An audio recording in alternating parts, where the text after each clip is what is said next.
क्या आपको पता है कि इंसुलिन कहां से निकलता है? बॉडी में, हमारे बॉडी में, ह्यूमन बॉडी में इंसुलिन बनता कहां पर है? आज यानी चलिए आज हम लोग बिल्कुल जानते हैं कि इंसुलिन आखिर बनता कहां से है, इसका सिंथेसिस कहां होता है और फिर ये फंक्शन कैसे करता है। आइए देखते हैं। ये इंसुलिन है। आपको एक सिंपल डायग्राम छोटा सा आपको बतला दे रहे हैं कि जैसे ये देखिए, इधर से ये माउथ है हमारा और माउथ से ये खाने की नली है, इसे एसोफेगस बोलते हैं ना, फूड पाइप बोलते हैं। तो एसोफेगस आगे जाकर के टर्न लेता है, एक पॉच नुमा ये बनता है, स्टमक है। स्टमक जो है सी शेप्ड में फिर आगे जाके टर्न लेता है, सी ए बी सी, तो सी टाइप का ये थोड़ा सा ये टर्न लेता है। इसी सी शेप के बीच में पैंक्रियाज हमारा जो है एक मिर्ची के आकार का, मिर्ची के शेप में जो है वो यहाँ पे रहता है, ठीक है। और इसी में अटैच रहता है एक और डक्ट रहता है, नली रहता है। और ये नली जो है अटैच रहता है लीवर से, यकृत से, ठीक ना, जिसे आप हिंदी में और कॉमन बोल सकते हैं कलेजी से। तो ये जो है यहाँ पे ये आकर के ये नली अटैच रहता है इसी पैंक्रियाज के डक्ट से। तो ये जो डक्ट होता है वो कॉमन बाइल डक्ट कहलाता है। ये तो बाइल डक्ट हो गया। और इधर जो ये सब डक्ट जो है वो पैंक्रियाटिक डक्ट है, ठीक है। और फिर ये जाकर के आगे जाकर स्मॉल इंटेस्टाइन, ये है लार्ज इंटेस्टाइन है, ठीक ना। और इधर जो है वो ये जो है फिर इधर रेक्टम और आपका एनस चला जाता है। तो एक सिंपल डायग्राम आपको हम उसके अलावा एक चीज और यहाँ होता है, जो अपेंडिक्स इसी साइड में होता है, देख लीजिए, ठीक है ना। राइट साइड में अपेंडिक्स होता है और इधर का लेफ्ट साइड का फिर जो है माउथ आगे जाके जो ओपन हो जाता है वो एनस है, रेक्टम है, ठीक ना। तो हमें यहाँ पर जो बतलाना था, इसी पैंक्रियाज के बाद इसी पैंक्रियाज में इंसुलिन बनता है, बस इतना समझ जाइए। और हमारा जो स्टोमक है, जो बोलते हैं ना स्टोमक कहाँ है, स्टोमक ये पोचनुमा, यहाँ से ये सी शेप्ड में एकदम टर्न कर्व ले लेगा इस तरह से। और समझिए यहीं पर जो है हमारी मिर्ची के आकार का जो है बिल्कुल ऐसा जो है हमारा क्या है, पैंक्रियाज है। इसी पैंक्रियाज में 2-3 सेल जो है इसके अंदर में रहते हैं, ठीक है। तो एक जो है ये असल में क्या है कि इंडोग्राइन और एक्सोग्राइन दोनों फंक्शन काम करता है। ग्लैंड जब पढ़ाएंगे तो आपको क्लियर हो जाएगा कि एक्सोग्लैंड क्या है। एक होता है एक्सोग्लैंड, एक होता है एक्सोक्राइन ग्लैंड और इंडोक्राइन ग्लैंड, ठीक है। वो बतलाएंगे, लेकिन ये दोनों फंक्शन है इस पैंक्रियाज में होता है। एक्सोक्राइन में जो है क्या है कि वो आकर के इसी जो है ड्यूडेनम में आकर के अपना जूस को लाके छोड़ता है। जबकि एंडोक्राइन में क्या होता है, वो ब्लड स्ट्रीम से हार्मोन से है। तो जो भी हार्मोन्स रहते हैं वो ब्लड स्ट्रीम में जाते हैं और ब्लड स्ट्रीम से फिर अपने टारगेट सेल तक पहुंचते हैं, ठीक है ना। तो ये एक्सोक्राइन और एंडोक्राइन एक अलग टॉपिक होगा, उस पर ज्यादा भी नहीं बात कर पाएंगे। लेकिन इंसुलिन, हमारा जो ये इंसुलिन है वो इसी पैंक्रियाज में बनता है और इसमें 2-3 तरह का सेल होता है, ठीक है। कुछ सेल जो है अलग अलग टाइप का होता है, जैसे हमने यहाँ पर बनाया, छोड़े यहाँ नहीं बनाएंगे, यहाँ बनाया है, ठीक है। ये पैंक्रियाज, इस पैंक्रियाज में देखिए इस तरह का अलग अलग सेल होता है। यहां से इस पैंक्रियाज को हम काट करके हम यहाँ पे दिखलाए हैं, फिर थोड़ा सा इस चीज को जो है यहाँ दिखलाए। यही जो है, ये जो चीज है इधर, ये एक्सोक्राइन ग्लैंड है। और ये एक्सोक्राइन ग्लैंड जो है वो पैंक्रियाटिक जूस निकालता है, ठीक है, पैंक्रियाटिक जूस निकालता है। तो अमाइलेज, ट्रिप्सिन है ना, कैमोट्रिप्सिन, प्रोटीएज, लाइपेज, इस तरह का जो है पैंक्रियाटिक जूस निकालता है, एंजाइम्स निकालता है, ठीक ना, ये वाला, ये सब। और इसके अंदर में 3 तरह का सेल होता है। आपको बस यही समझ जाना चाहिए, या इसका यहां नहीं समझे तो यही समझ लीजिए कि इस पैंक्रियाज के अंदर में देखिए एक सेल ये है, एक सेल ये है, कुछ और भी सेल मिला जुला है, ठीक ना, ठीक है। तो एक क्या है, ये हम पूरा को लैंगरहैंस, आइसोलेट्स ऑफ लैंगरहैंस यहां पे निकाल करके हम दिखलाए हैं, ठीक ना। तो अलग अलग ये सेल होता है, जिसमें से इसी में आप मान लीजिए कि कुछ जो है अल्फा सेल होगा। देखो यहां हम दिखलाए हैं, एक अल्फा सेल है, बीटा सेल है, डेल्टा सेल है, एफ सेल है, ठीक ना। एफ सेल में पैंक्रियाटिक पॉलीपेप्टाइड, जिसमें जो डाइजेशन और फंक्शन, पैंक्रियाज के फंक्शन पर यह काम करता है। अल्फा सेल से हमारा ग्लूकागोन हार्मोन निकलता है, बीटा सेल से हमारा इंसुलिन निकलता है, यही बीटा सेल रहता है। आप जब इसको कट करके पैंक्रियाज को आप देखेंगे, यहां से हमने इसको कट किया, यहां दिखलाया, ये आइसोलेट्स ऑफ लैंगरहैंस के अंदर में है, ठीक है। छोटे छोटे बहुत सारे क्लस्टर ऑफ द सेल्स, तो ये क्लस्टर है सेल्स का बहुत सारा, यहाँ पर ये है क्लस्टर है ना। तो जिसमें कि हमारा अल्फा सेल भी यहाँ है, बीटा सेल भी हमारा है और डेल्टा सेल भी है, ठीक है। एफ सेल भी यहां पर है, बहुत सारा सेल यहां पर आता है, ठीक है। तो इसी बीटा सेल से हमारा ये इंसुलिन निकलता है और यही इंसुलिन जो है हमारा क्या काम करता है, ग्लूकागॉन जो है वो ब्लड शुगर को या ग्लूकोज के लेवल को बढ़ाता है। और इंसुलिन जो है हमारा ग्लूकोज बॉडी में आ गया तो उसको क्या करता है, डाउन करता है और उसको जाकर के सरेंडर करवाता है कहां, लीवर में। लीवर में बोलता है कि तुम यहां आकर के एक्स्ट्रा जो ग्लूकोज है वो ग्लाइकोजन के फॉर्म में आप यहां जमा हो जाओ। और फिर जब ग्लूकोज का लेवल डाउन होने लगता है, भूखे हम पेट में रहते हैं, फास्टिंग में रहते हैं, तो यही ऑर्डर करता है ग्लूकागॉन ग्लाइकोजन को कि अब तुम कन्वर्ट हो जाओ ग्लूकोज में। तो ये लोग दोनों का अच्छा खासा काम रहता है। और किसी का जो है ऊपर नीचे ज्यादा कुछ काम ना हो, सिस्टम से काम चले, लेवल से काम चले, ये देखने वाला एक मॉनिटर है जिसका नाम है सोमेटोस्टेटिन। सोमेटोस्टेटिन। और फिर जो है एक और जो है हमारा एफएफ सेल जो है वो पैंक्रियाटिक पॉलीपेप्टाइड, जो डाइजेशन में ये हेल्प करता है। आपको ये पता होना चाहिए, यही पैंक्रियाज है। इसमें एक चीज और आपको बतला देना चाहते हैं, देखिए ये सब सुपर में जो है आपका एक लीवर है, यकृत। ये लीवर जो है अटैच है और लीवर में जो है बाइल का सिक्रीशन होता है, पित्त जिसे बोलते हैं ना, ये पित्त का सिक्रीशन होता है। यहां से क्या करता है बेचारा, ये सब आकर के गॉल ब्लैडर में जमा हो जाता है। यहां पर बाइल जो है वो जमा हो गया, जिसे पित्ताशय बोलते हैं। जैसे आप कभी मटन वगैरह खाएंगे तो आप देखेंगे कि कलेजी है, कुछ लोग कलेजी मांगते हैं, उसके नीचे में ठीक लटका हुआ रहता है पित्ताशय, है ना, गॉल ब्लैडर। जो पित्त होता है अगर वो अगर मीट के साथ अगर मिल जाए तो पूरा खाना जो बर्बाद हो जाएगा, तीता हो जाएगा, ठीक ना। लेकिन ये बहुत हेल्प करता है। और फिर यही से जब जरूरत होता है अकॉर्डिंगली, तो यहां से जो है ये निकल करके और कहां आता है, इस कॉमन बाइल डक्ट में आता है।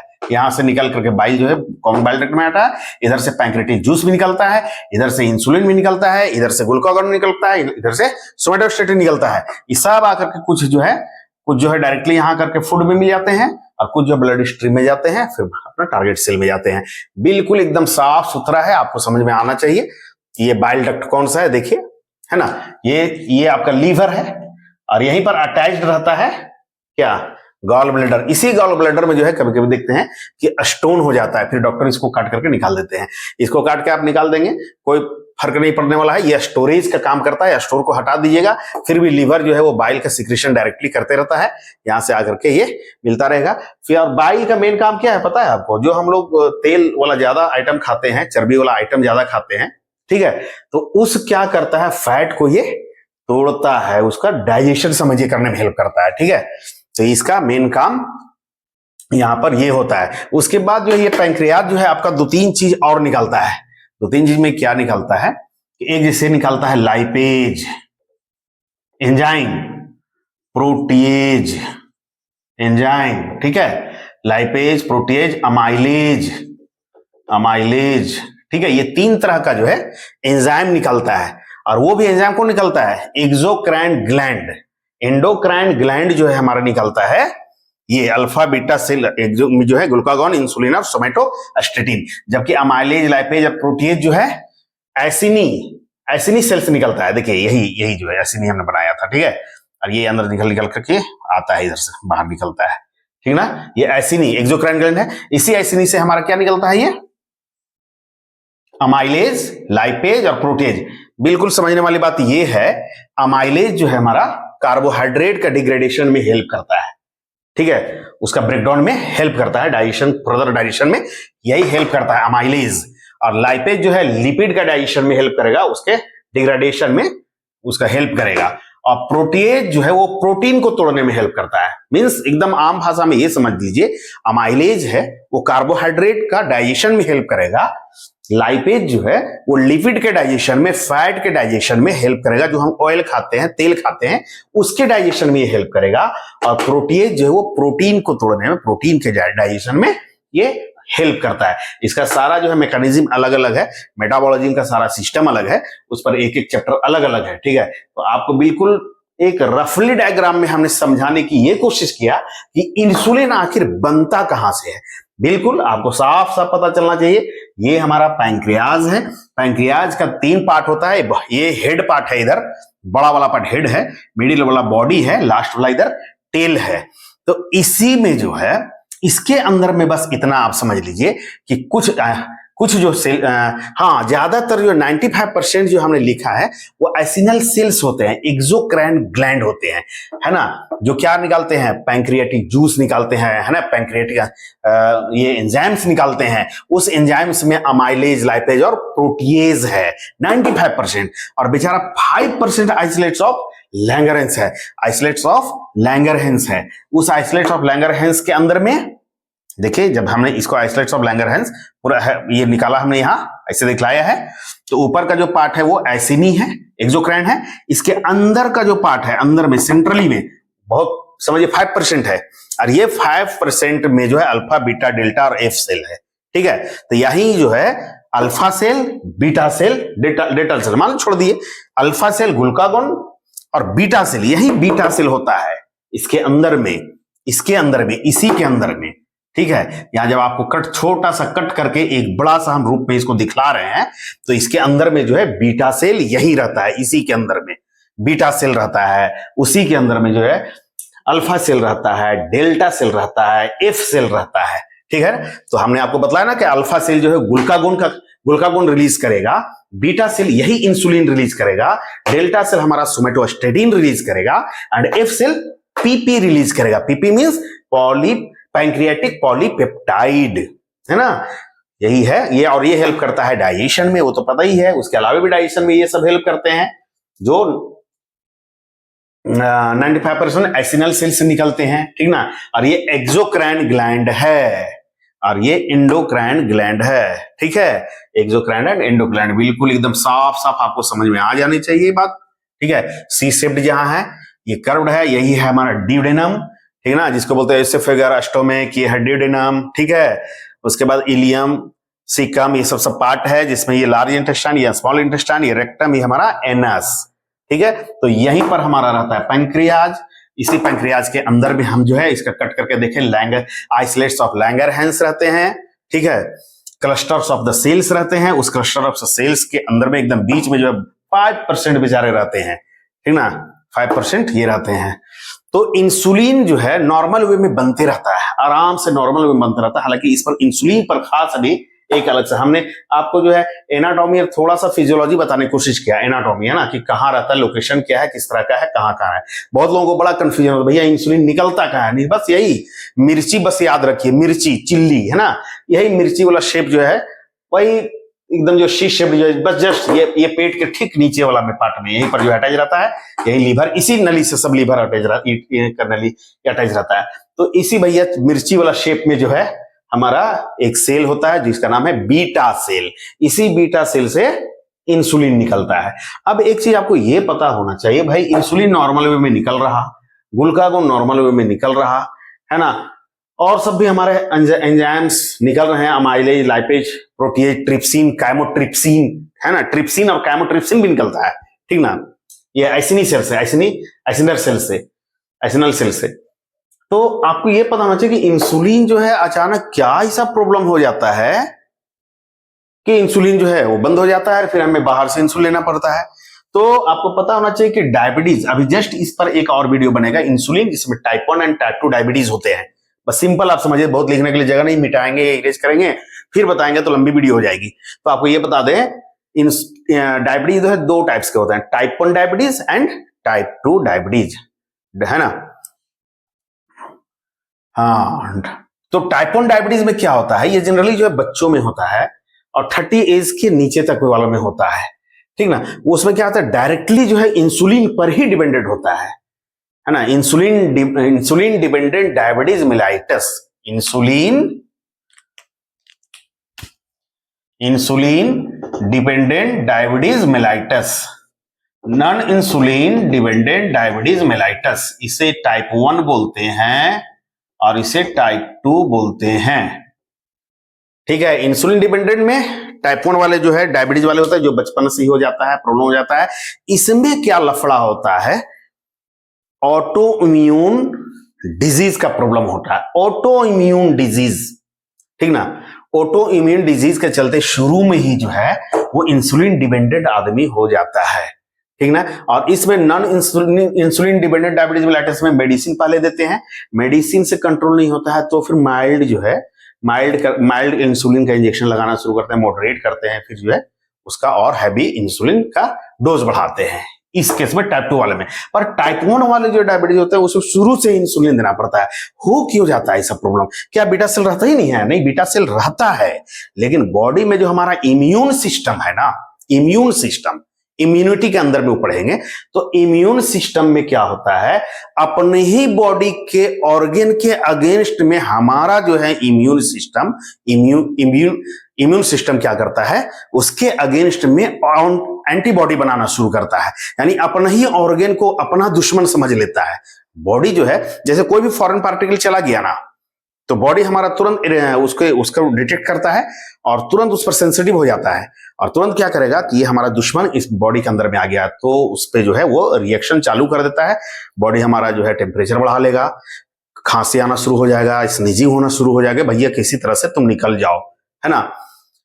तो इस केस में क्या होता है, कभी कभी अचानक से, जो कि अननोन है, ये ऑटो इम्यून डिजीज के कारण क्या होता है कि इम्यूनिटी में हमारा जो है बॉडी जो है अपना ही सेल, अपना ही ऑर्गेन, अपना ही टिश्यू के अगेंस्ट में एंटीबॉडी बनाना शुरू कर देता है।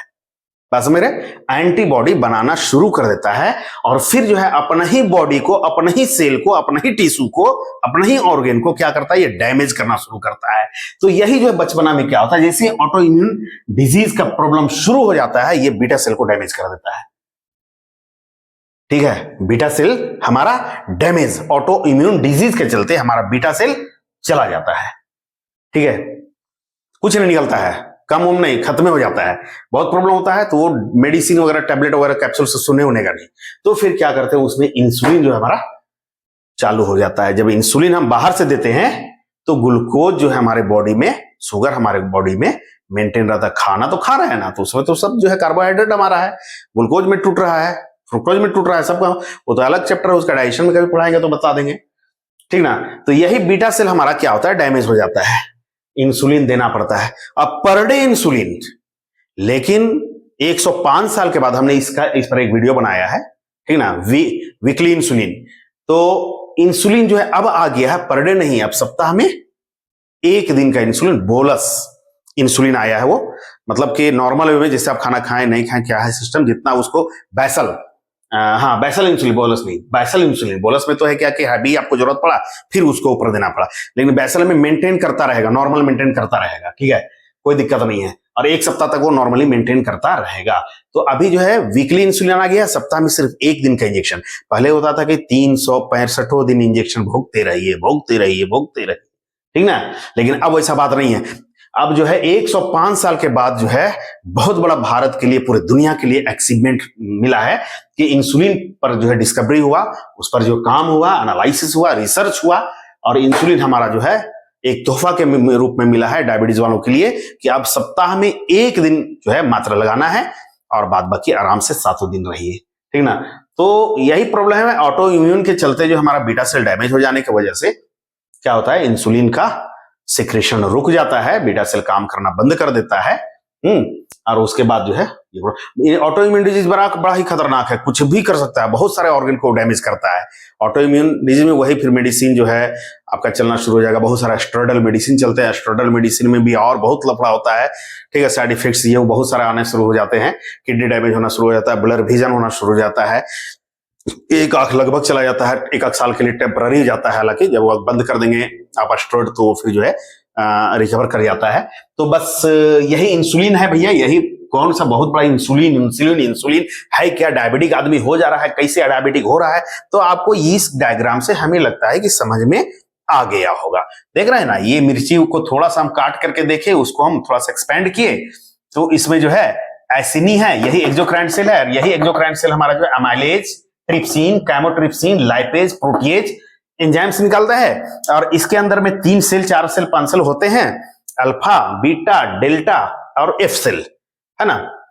4 सेल होता है, अल्फा सेल जो है हमारा ग्लूकागोन रिलीज करता है, बीटा सेल इसके अंदर में जो रहता है, यही कटिंग करके जो हम लोग देखे हैं, इसमें जो बीटा सेल रहता है वो हमारा इंसुलिन रिलीज करता है, डेल्टा सेल सोमेटोस्टेटिन का काम निकालता है, ये रिलीज करता है, और एफ सेल जो है पीपी पैंक्रेटिक पॉलीपेप्टाइड निकालता है।